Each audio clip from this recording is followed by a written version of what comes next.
qué pena de son que canta, errante generación.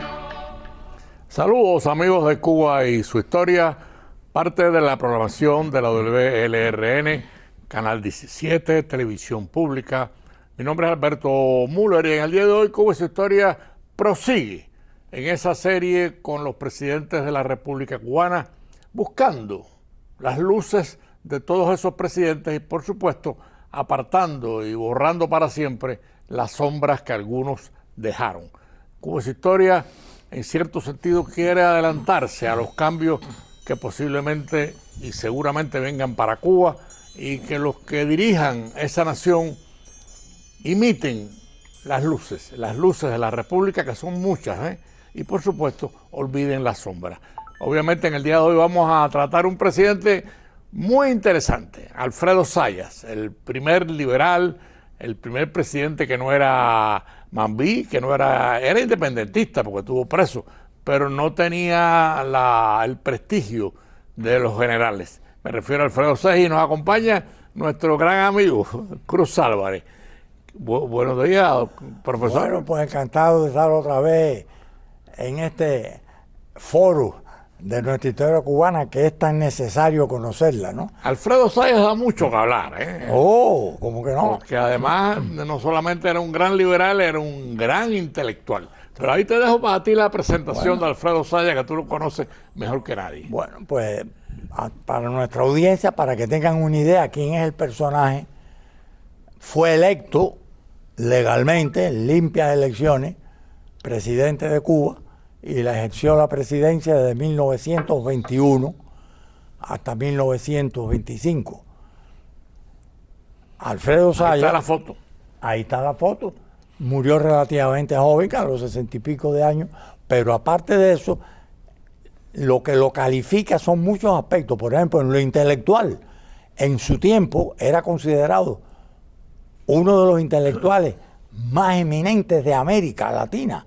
Era un lingüista de los primeros del mundo, fue el que descifró la lengua de los indios arahuacos, que eran los que vivían desde Veracruz, la Florida, todos los indios de los arcos de las Antillas, norte de Colombia y Venezuela y los tarahumaras de Brasil. Él descifró el idioma de los taínos, de los iboneyes, que no tenían alfabeto. Lo designó por un método fonético. Ahí está el libro en la Universidad de Miami, Lexicología Antillana del año 13. Hombre liberal, pero liberal del estilo tradicional, el verdadero creyente en las ideas liberales del Estado pequeño y el individuo en absoluto disfrute de las libertades. Rindió su cuota a la independencia de la patria. No fue al campo de la guerra, pero fue enviado preso a los presidios africanos en Chafarina por el gobierno colonial. Su hermano Juan Bruno Sañas, médico, más joven que él, murió en los campos de batalla en la región de La Habana, peleando contra el ejército colonial, y alcanzó el grado de mayor general a los 22 años. Sí, lo curioso de Zayas es que era una lumbrera, era un genio. Era un genio. Y sin embargo, cumplió con el su deber en su liberal. Él dirigía en La Habana lo que aquí llamaríamos la quinta columna, el proveedor clandestino, preparando la insurrección revolucionaria del año 95. En esos trajines, cuando estalló la guerra, pues fue llevado, se le confiscaron sus propiedades y entonces fue a parar al presidio de Chafarina. Y era un hombre que hablaba políglota, hablaba cerca de 10 idiomas, incluido el chino. Sí. Era un intelectual de todo, y al mismo tiempo de un espíritu abierto, simpático. Pudiéramos decir que era un Confucio de la política. Bueno, el pueblo le decía el chino, porque tenía esa actitud. Porque era medio chinado. Era medio chinado, y aparte su actitud filosófica ante la vida pública y ante la vida privada. Resistió con una sonrisa en la boca, sin una ofensa, sin una diatriba, sin usar sus poderes presidenciales, sin violencia, sin restringir libertades de nadie. No tuvo presos políticos, no tuvo desterrados, no tuvo muertos, no tuvo censuras de prensa. Era el verdadero liberal. Y en cambio, y a los que lo investigaban, los apoyaba. No, pero sí fue el primer presidente de la República que por petición del Congreso y de la oposición, se pidió que se le investigara inclusive en su vida privada, su capital, la moral de su familia, todo. Y él, en lugar de protestar, rechazó primero las inmunidades que le correspondían como presidente. Y le dijo al Augusto Saladriga, el juez, investigue todo. Investigue todo. ¿Y colaboró con la No, investigación? todo, abiertamente. Investigue todo. Y todo lo que respetó los derechos. Es más, a veces se le pasó la mano en el liberalismo. Fue difamado hasta en su vida familiar. Jamás utilizó la fuerza pública. Es más, vivía en la calle Morro, donde nació, murió, cerca del Palacio Presidencial, al donde iba a pie todos los días sin escolta. Sí, porque no se mudó para el palacio. No, iba ahí a oficinas y a asuntos oficiales, recepciones, pero vivir no, a su casa. Inclusive hubo algunos senadores conservadores que le cuestionaron su hacienda, sus ingresos, su dinero. Dice, lo mío es muy fácil. Una buena parte se fue ayudando a la guerra de independencia, proveyendo fondos. La otra mitad me la confiscó el gobierno español. Regresé a Cuba del presidio de Chafarina, pobre y sin zapatos. Fui abogado, viví de abogacía. Dice, eso, y de los sueldos como funcionario público, dice, lo demás, abierto está la investigación. Y efectivamente, fue exonerado de todo. Y siempre con una sonrisa. Y aparte era poeta mediano y escribió un poema cuando lo trasladaban por tren, con los pies, con grilletes puestos, desde Madrid hasta el puerto de Málaga para mandarlo para el presidio de Chafarina en el norte de África. Escribió un poema que él después vino a ser como uno de las oraciones del destierro, que se llamaba Viendo caer la nieve. Cuando él veía desde el tren la nieve cayendo en los campos de España, entonces iba pensando en Cuba y hacia dónde voy. O sea, era un personaje. Sin embargo, no tuvo suerte, profesor, en la economía de Cuba, porque el precio del azúcar le bajó y el país entró en quiebra. En quiebra, en mora completa. Le tocó desdichadamente el desastre económico, la recesión después de la Primera Guerra Mundial, que se desplomaron no solo los mercados cubanos, todo. Europa lo padeció. Y aparte, en muchos aspectos, eran los llamados felices 20. Si hubo algunos aspectos de corrupción, no de ciertos elementos políticos que siempre suelen perjudicar en los gobiernos, aquí en Estados Unidos no era mejor. La corrupción aquí de la época Hoover y de Tammany Hall en Nueva York y todo aquello no era menor tampoco. Harding, el presidente, el año que Zayas es electo presidente, el presidente Harding muere aquí de un infarto el día antes que iba a ser procesado por el Congreso. Así que no era cuestión de solo que porque era casi una epidemia pública, pudiéramos decir. Le tocó también, fue el primer presidente de Cuba y posiblemente de América Latina que tuvo que enfrentar la infiltración de los totalitarismos europeos. Por ejemplo, tuvo una fuerte resistencia del anarcosindicalismo, los anarquistas, y le tocó enfrentar a los primeros marxistas, como Julio Antonio Mella, como Rubén Martínez Villena. Pero su polémica con ella es exquisita. No, bueno, ahí vamos entonces por ejemplo de lo que era un verdadero presidente liberal. Le decían otomías en la prensa. En la prensa pública la política cómica lo ponía, como no digan dueñas, hasta en su vida privada. La gente joven, la protesta de los 13, el grupo minorista, intelectuales, todo, lo tenían como un individuo tolerante de inmoralidades. Él no, pero toleraba la desvergüenza. Y la universidad empezaba, acordémonos, que la reforma universitaria en América empieza en el año 18 con la Universidad de Córdoba en Argentina. La autonomía. Sí, con ingenieros, todo eso fue pasando. Después el APRA del Perú, todo eso. Y entonces en Cuba llegan esos vientos. Mella empieza a crear los directorios estudiantiles en la universidad y Mella era marxista. Zayas como presidente le correspondía, de acuerdo a los protocolos de la época, inaugurar los cursos universitarios, más él que era, aparte de presidente, un intelectual destacado, un lingüista de los mejores del mundo, Sí. abogado brillante. Y fue a la asamblea, vaya, a la sesión de eso aquí, y lo que recibió fue rechiflas, gritos del grupo estudiantil de aquella época. Tal vez con otro presidente la cosa hubiera terminado mal.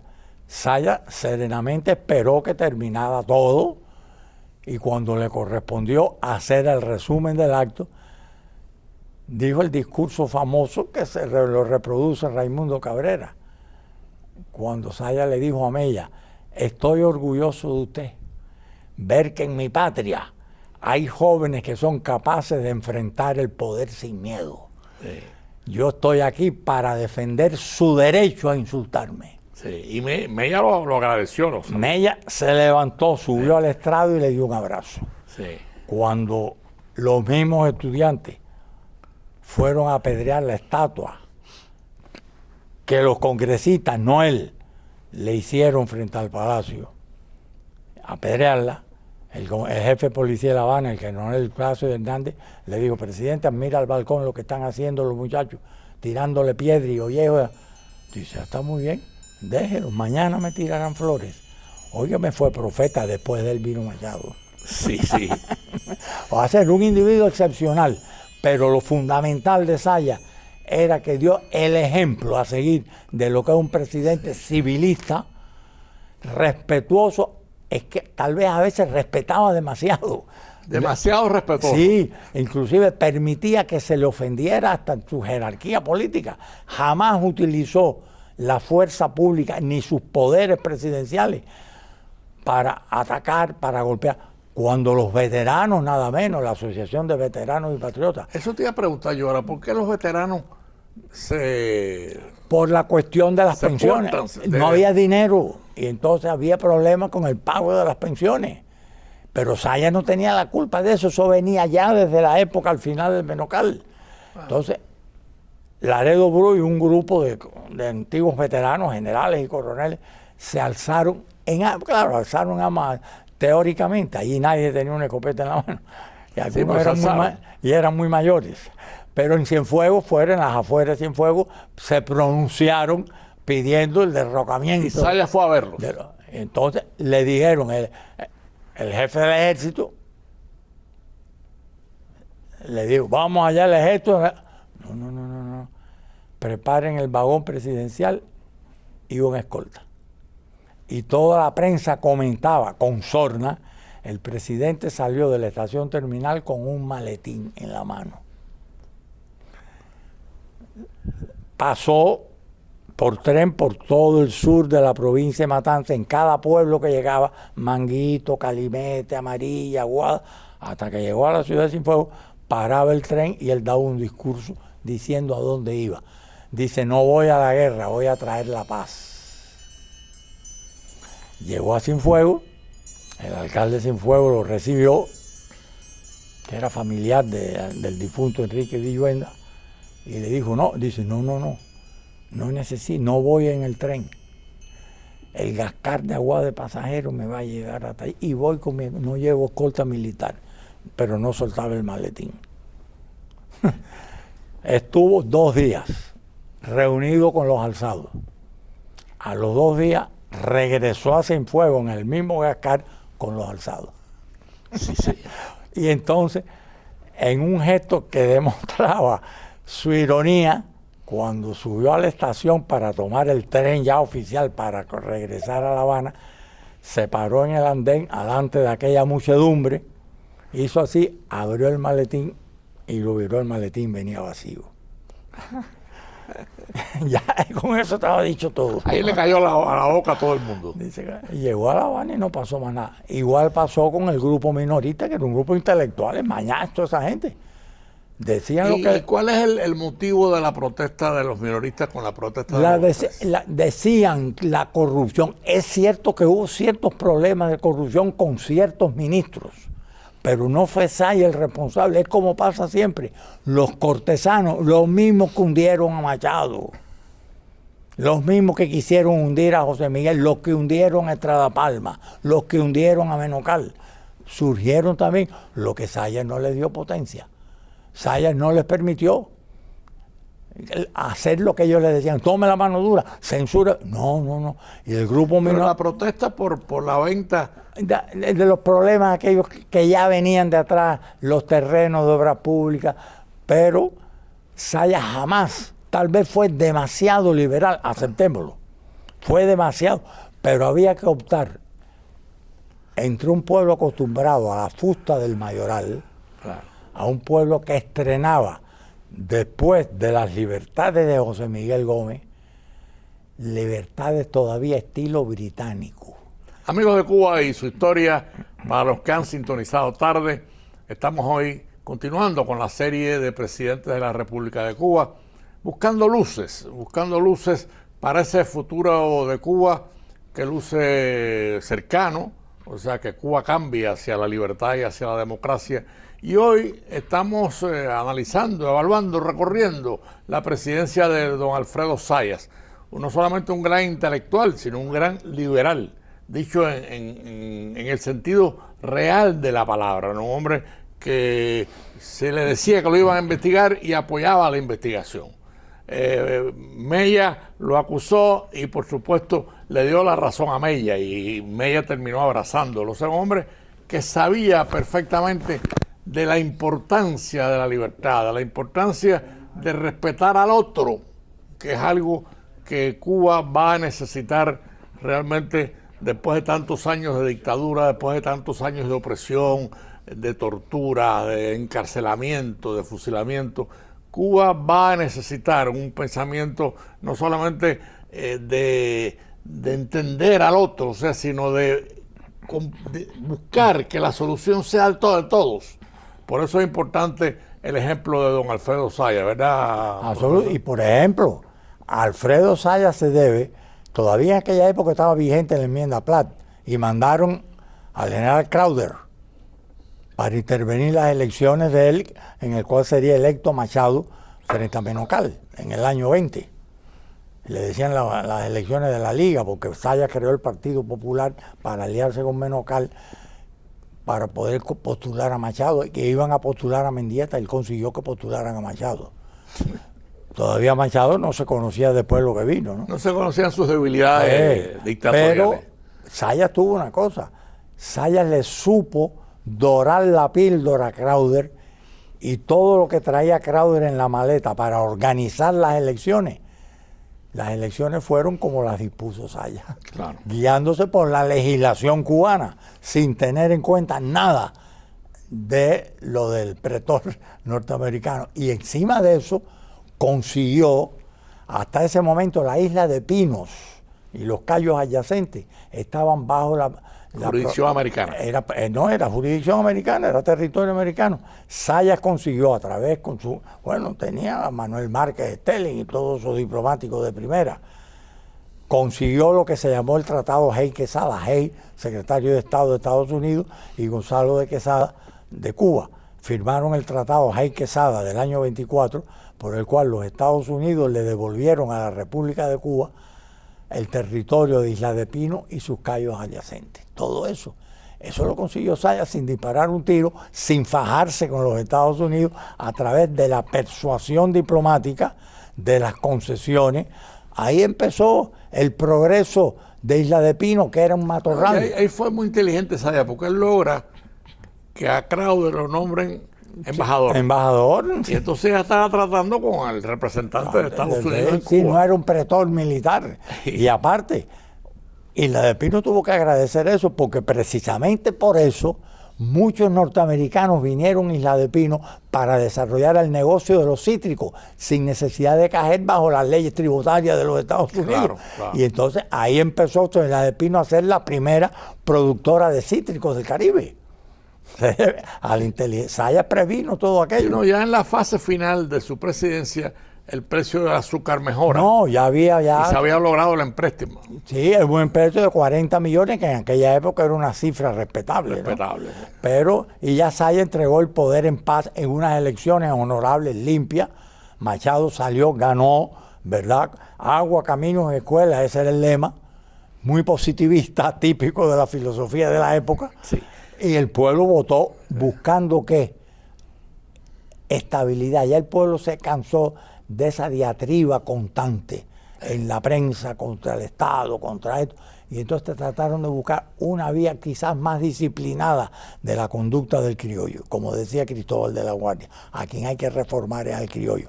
El problema es que a Machado se le fue la mano. Pero Zayas definitivamente deja en la historia de Cuba, en su presidencia, deja una señal de liberalidad, de respeto a la libertad, Agradable. que fue muy positiva en la historia. Zayas no dejó víctimas. Claro. Zayas dejó amigos en ambas bandas, en ambos bandos.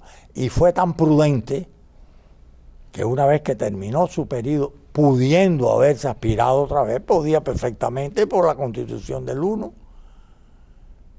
Se retiró a su casa en la calle Morro, no abrió más la boca en todo el periodo, no intervino más en la discusión política en Cuba. Cuando se le preguntó en tiempos de Machado, ¿cómo usted ve el panorama nacional? Respuesta de un filósofo, mira hacia el cielo a ver si hay nubes o tempestad. Y se quedó en su casa. Ahí murió el año 34, que fue ya unos meses después de la caída de Machado. Sí. Tranquilo. Con todos los honores de un expresidente querido por todos. No dejó enemigos, eso es lo bueno. Nadie nunca oyó la memoria de Zayas. Hay otra cosa que yo creo que hay que añadir. O sea, Zayas inaugura en la historia cubana los presidentes, o sea, el grupo de presidencias liberales. Liberales. Que ahí viene Grau. Y no Prigo. solo liberales, socialdemócratas, muchos de ellos. Sí, sí. Socialdemócratas. Y vaya, un concepto más moderno del liberalismo. Sí. Más moderno del liberalismo. Y al mismo tiempo fue la presencia civil. Aquella, la novela de Carlos Lovera, Generales y Doctores, fue el gran civil de la política, él y José Miguel. José Miguel era militar de todas formas, general de la guerra, pero Zayas fue el gran ejemplo civil. Sí.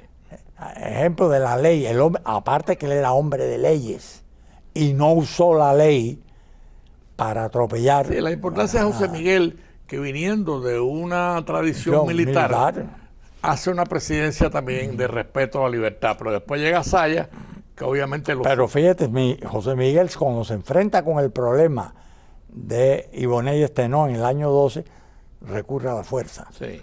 Zayas se enfrenta con algo parecido Cienfuegos, sí. Y entonces decide resolverlo a la cubana. Sí. Y muchos dijeron, por ejemplo, Maribel Casabas Alomar lo acusó de cínico, sobre todo por el gesto de decir enseñar, dice, ese es un gesto cínico. Y Zayas le digo, ahí fue la famosa carta ciudadana, me recibí la carta que me enviaste y creo ciertamente que tú no lo pensaste. Contestaba en verso a una dama, gran periodista, activista, y buen poeta también. Y buena poetisa, no, y activista revolucionaria, vigente, representante de lo mejor del estudiantado de la época, y muchacha culta, ejemplo de juventud culta en Cuba, y militante. Y en cambio Zayas no le insultó, Zayas la cogió con una sonrisa, me alegra lo que me dices, mira, te doy una patria en que puedes hablar. Es que en todos los comportamientos de Zayas, con la poetisa, con Mella, con los alzados de Cienfuegos, en todo su comportamiento sale el respetuoso de la libertad. Óyeme, lo que salía contra Zayas en las caricaturas, en la política cómica, palidecían, hubieran hecho palidecer a otra gente, pero lo que había, y Zayas jamás cerró un periódico, jamás arrestó un periodista, jamás la policía dio un palo en la calle. Sí. No hubo emigrado. Fernández de Castro, José Antonio Fernández de Castro y Martínez Villena fueron a Ocala, aquí a Estados Unidos, a aprender aviación para tirarle una bomba arriba del Palacio Presidencial. Y le dijeron al presidente, están preparando, y Plácido Hernández, el jefe de la policía habanera, vamos a poner una antiaérea. No, ponga sombrilla para tomar el sol. Para que no moleste el sol. Yo suelo tomarlo en la azotea. Póngame sombrilla, no, ametrallador. Y ni vino Fernández de Castro. Yo creo que Zayas es uno de los ejemplos más fuertes en un posible cambio en Cuba. O sea, imitar el respeto de Zayas con la libertad es básico de una Cuba que lleva ya 7 décadas persiguiendo a los opositores, encarcelando a los opositores, maltratando a los opositores. Creo que el ejemplo de Zaya, profesor... Y fíjate, en él se combinan dos aspectos. Uno, que todo el mundo dice, no, porque los militarotos, los presidentes politiqueros... No, Zayas era un intelectual 100%, lingüista de los mejores del mundo en su tiempo, hombre de cultura intensa. Claro. Un abogado de los mejores, o sea, hombre hecho en la judicatura. Un político hábil, que tenía un control británico, nunca se le vio alterado ni en los peores momentos. Sí. Prefería el consenso a la represión. Cuando salió de la presidencia, lo aclamaron. Los mismos que le tiraron piedras fueron a ponerle flores el día de su muerte a la estatua. Sí. Los mismos que le tiraron piedras fueron a ponerle flores el día de su muerte a la estatua. Jamás, no dejó un rencor, no dejó un odio, no dejó nada. Todo el mundo tenía que agradecerle la libertad, que le demostró al mundo que se puede tener libertad en un país de América Latina. Y le demostró al mundo la importancia de la libertad. De la libertad. Porque cuando viene su polémica con Mella, que respetó nada menos que las ideas marxistas. Sí. Y no tuvo aquello, no, sí lo hago, usted tiene el derecho a hablar. No estoy con lo que tú dices, soy antimarxista, no te acepto tu idea, pero te felicito y me siento congratulado de que en mi país un joven pueda enfrentar el poder sin temor. Amigos de Cuba Su Historia, le agradecemos al doctor Félix Cruz Álvarez que nos haya acompañado en esta cruzada, en este recorrido de libertades que representó el presidente Alfredo Zayas. Ya él lo anunció. En la próxima nos adentramos en el primer periodo de Machado, de Gerardo Machado. Ahí estamos hablando de otras palabras, de otras metodologías, pero le agradecemos a Cruz Álvarez que nos haya acompañado en este ejemplo de liberalidad, de libertad y de respeto al otro, a la opinión ajena de Alfredo Zayas. Y demostrar que un presidente puede ser un intelectual también. También. Y nos vemos el próximo domingo a las 4:30 de la tarde. De nostalgia, son 3 décadas de destierro y de su